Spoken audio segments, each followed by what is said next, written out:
Barcelona ആരാധകർക്ക് സന്തോഷരാത്രിയായിരുന്നു കഴിഞ്ഞ ദിവസം. ലയണൽ മെസ്സി ടീം വിട്ടതിനു ശേഷം ആദ്യമായി ചാമ്പ്യൻസ് ലീഗ് ക്വാർട്ടർ ഫൈനൽ കളിച്ചപ്പോൾ PSG അവരുടെ മൈതാനത്ത് കീഴടക്കാനായി. 2-നെതിരെ 3 ഗോളുകൾക്കാണ് ബാഴ്സലോണയുടെ വിജയം. ഒരുപാട് പ്രതിസന്ധികൾക്കിടയിലൂടെ കടന്നു പോകുന്ന ടീമാണ് ബാഴ്സലോണ. സാമ്പത്തിക പ്രതിസന്ധി കാരണം ഉദ്ദേശിച്ച താരങ്ങളെയൊന്നും ടീമിലെത്തിക്കാൻ കഴിയാത്തവർ ഫ്രീ ഏജന്റായ താരങ്ങളെയും അക്കാഡമി താരങ്ങളെയുമാണ് കൂടുതൽ ആശ്രയിക്കുന്നത്. എങ്കിലും സാവിയുടെ കീഴിൽ മികച്ചൊരു കുതിപ്പ് നടത്താൻ അവർക്ക് കഴിയുന്നുവെന്ന് ഈ വിജയം വ്യക്തമാക്കുന്നു. മത്സരത്തിന് ശേഷമുണ്ടായ രസകരമായ സംഭവം ബാഴ്സലോണയുടെ പോസ്റ്റിൽ ബ്രസീലിയൻ താരമായ നെയ്മർ ഇട്ട കമന്റാണ്. മത്സരത്തിൽ ബാഴ്സലോണയുടെ 2 ഗോളുകൾ നേടിയത് ബ്രസീലിയൻ താരം റഫീഞ്ഞയായിരുന്നു. ചാമ്പ്യൻസ് ലീഗ് പോരാട്ടത്തിൽ ആദ്യമായി ഗോൾ നേടുന്ന റഫീഞ്ഞ തന്നെയായിരുന്നു മാൻ ഓഫ് ദി മാച്ചും. ഗോൾ നേടിയതിനു ശേഷം റഫീഞ്ഞ അത് ആഘോഷിക്കുന്നത് നെയ്മർ ഗോൾ ആഘോഷിക്കുന്ന രീതിയിലായിരുന്നു.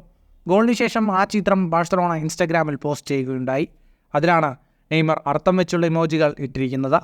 റഫീഞ്ഞയുടെ സെലിബ്രേഷൻ എന്തുദ്ദേശത്തിലാണോ അത് നെയ്മർ മനസ്സിലാക്കിയെന്നാണ് അർത്ഥം.